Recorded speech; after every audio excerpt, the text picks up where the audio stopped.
ఈరోజు అయితే మా ఇంటికి గెస్ట్ వచ్చారు. వాళ్ళు నా కోసం ఒక సర్ప్రైజ్ గిఫ్ట్ తెచ్చారు, చూపిస్తారండి.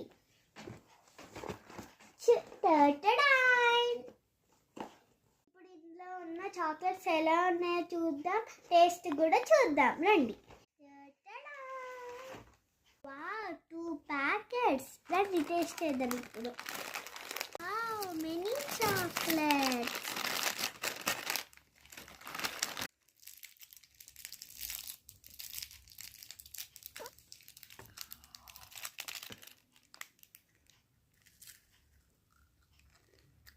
Wow, so tasty. Thank you, Money Auntie. I love it for the chocolates. So, ఇది ఫ్రెండ్స్, మీరు కూడా కొనుక్కోండి, తినండి, బాగా ఎంజాయ్ చేయండి, గిఫ్ట్స్ ఇవ్వండి. Please like, share and